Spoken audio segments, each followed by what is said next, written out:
Shout out to all my students in the Spiritual Ecology Course. It's your boy Ian from the litunderground.com here today to drop another lesson. So what is up, everybody? If you guys don't know about the Lit Underground, we are the new literary kids on the block, dropping uncensored, dope, free courses on all different types of literature, philosophy, psychology.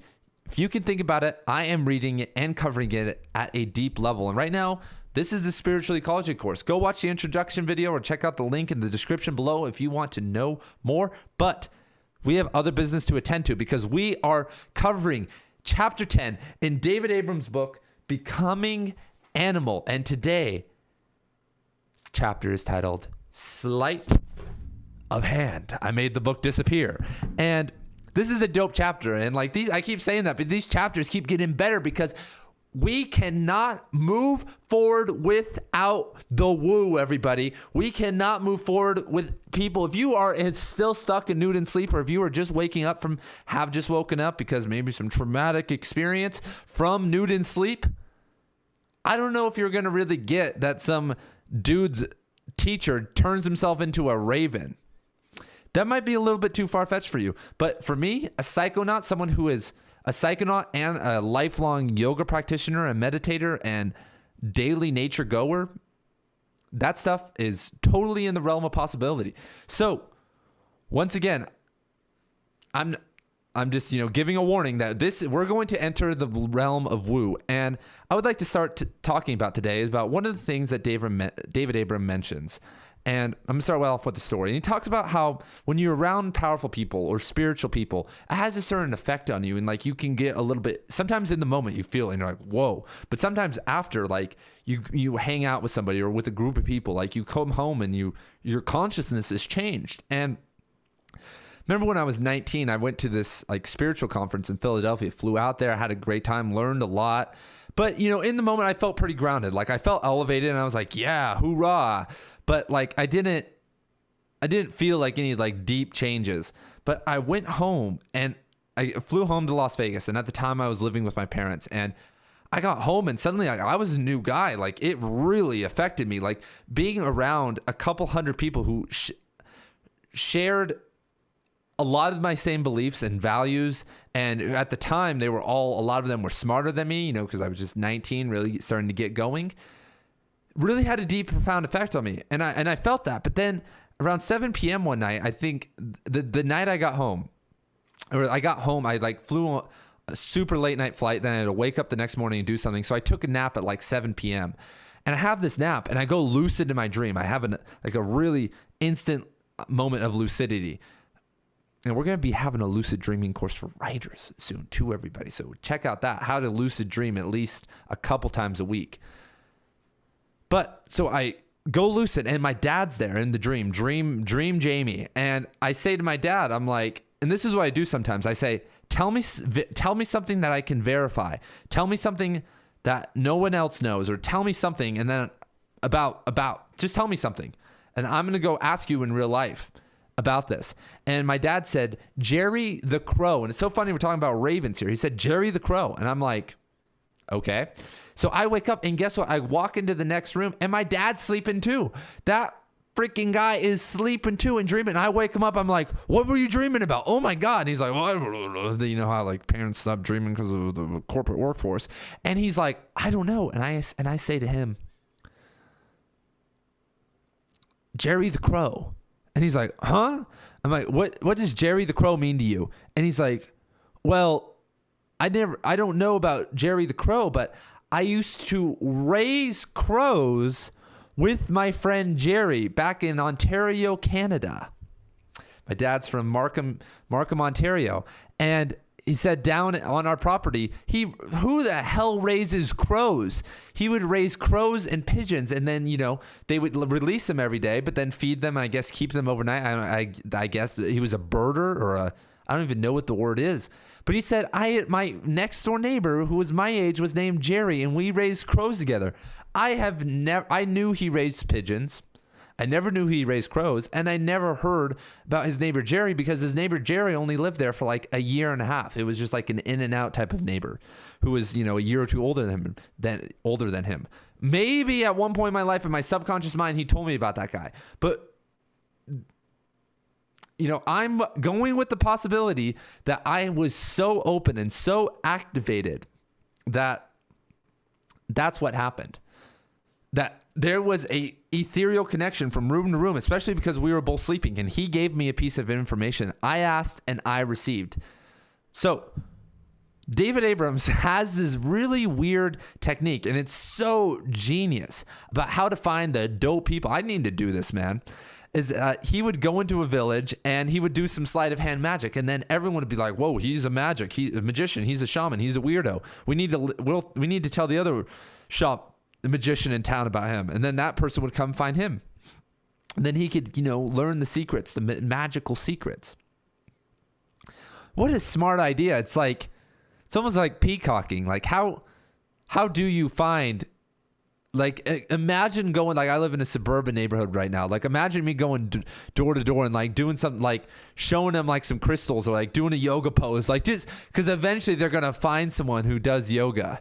I'm going to find someone who does yoga. And then that person's they're going to knock on my door and be like, "I hear you do yoga." That's basically what he's doing, but in a foreign country, in languages he does not speak. And he is in the Himalayas, I think in Tibet or Nepal, if I remember correctly. And it's crazy because the elevation up there is insane, and he doesn't really mention it, but has anyone ever lived? And I really would appreciate if you guys could leave a comment down below if you've ever experienced something like that, where you hung out with someone spiritual or spiritual group and it changed your consciousness after, maybe like after the experience. Let me know about that. I'm really interested in these synchronicities and like these experiences, because I have a million stories similar, maybe not as crazy as Jerry the Crow, but or more crazy. I mean, LSD is a hell of a drug, but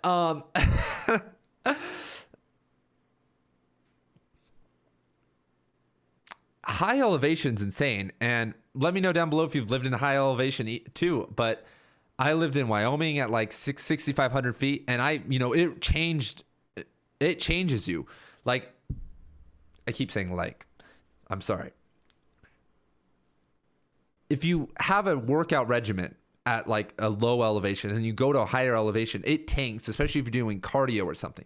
But David Abrams is up at like 15,000 feet up there in the Himalayas. And that really has a certain effect on the spiritual level too, because you have to really integrate into nature. And he talks about being exhausted and all these different things. So Abrams goes over this story about how he has this guide and the guide gets scared, but eventually he meets this teacher, man. And this teacher starts to work with him a little bit. And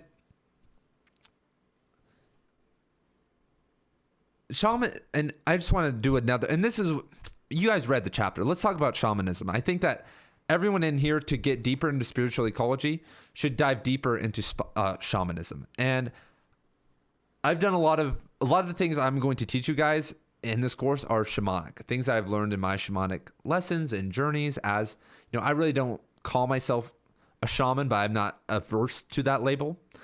But one of the cool techniques that shamans do is the integration of the animal and the human. And one of the main ways to do this is to, find the spirit animal. And we've talked about this before, but this comes back to Jungian archetypes. This comes back to active imagination techniques, but even transcending that and dissolving the boundaries between you and animals, dissolving the boundaries between you and even the forest and with nature. That's what we are really trying to do here. That's kind of the tagline here, is that we're trying to dissolve the boundaries and then be able to feel these things with our new phenomenological consciousness in an empathetic way, and then see it through their vision. And as we see in the next chapter, that's what Abram achieves. And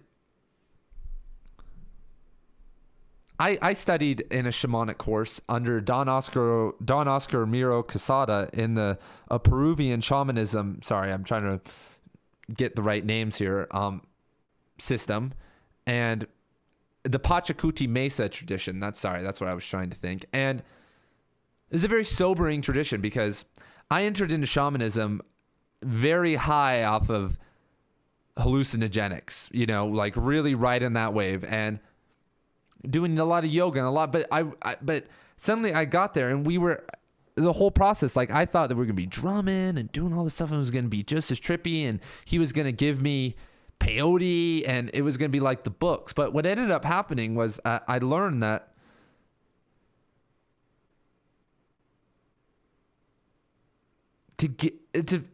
real spirituality is a very grounding experience. And when you need to ascend, you have tools to ascend. But when you're not ascending, you don't need to be ascending anymore. And that's what starts to happen to a lot of people a lot of spiritual leaders. And you see this in India all the time, that these guys really learn how to ascend. They really are these great people, but they never come back down to groundedness. They never come back down to groundedness and to learning and to growing and to gaining more knowledge, because they have this crazy ability to enter into the ether and gain like higher metaphysical knowledge. And they can transcribe that back to people, and those people reinforce them because their ideas are right, but they have a lot of screwed up ideas that start to integrate with that. For instance, Osho or Bhagwan is a very enlightened thinker, but for instance, he believed in eugenics operations, very not progressive. And I actually know somebody who was at an event back in the 90s. I met someone at a spiritual conference and they told me this.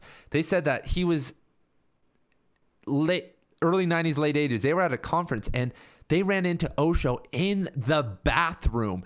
He was in this bathroom and he got in there and he was taking a dump, and he walks out of the bathroom and smack, he's at this Osho event and he's with Osho and they make eye contact. And he says that Osho snapped him right into a trance, right into a state of samadhi, and he went totally taken over. And then Osho just leaves him and goes to the bathroom and walks out, but he was totally put in the trance. But then he walked over to the meeting. He then listened to the lecture, and the lecture was about eugenics. And he was like, "What is this parallel?" And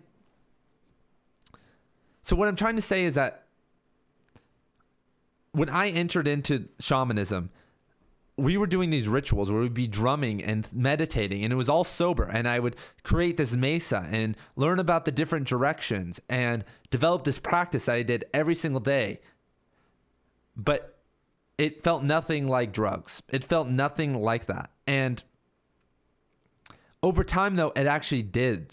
And that's one of the coolest parts about this chapter, is that Abram says that real magic is experiencing the actual moment with nature. Pure awareness is when it happens most. And that's what we're trying to do here. This chapter is great, but we're trying to dissolve boundaries, everybody. And I don't know what that photo is, I'm sorry. So we are trying to dissolve boundaries here. And I'm here to do whatever I need to do to help you. In whatever journal entry or message. I know some of you guys have messaged me. I'm just really caught up with my new English teaching job, and I'm trying to balance both, and my yoga personal practice and nature time. So I'm trying to do everything that I need to do. So thank you guys for writing to me and emailing me. And I just want to help us dissolve boundaries. Like, I'm getting kind of sad, but like I want to help you and do whatever you can, because like you can achieve like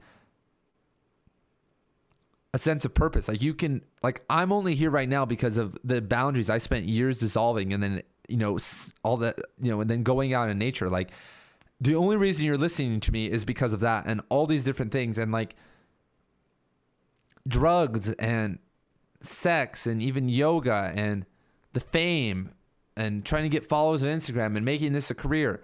All that stuff really takes away from just the practice of integrating with like animals again. And like I've even gotten away from that, like I've really have a connection to like coyotes and to ravens and to certain birds, and because of like environmental things that are happening around my area, like I can't experience that as much anymore. Like it's really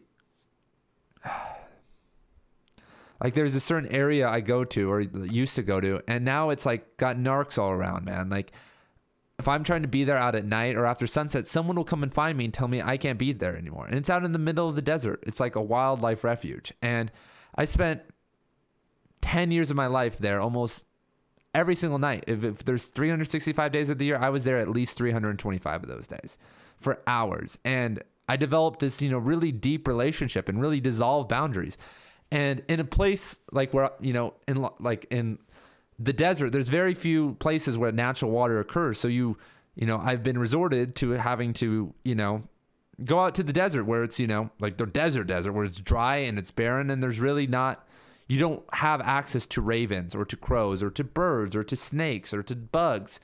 You might see a jackrabbit or a coyote every once in a while, but it's a little bit more like the Las Vegas desert is not, the Arizona desert or like the Texas desert or the California desert. It is it's like the driest, most barren one, or it's the Mojave Desert, man. Like things do not live out here. And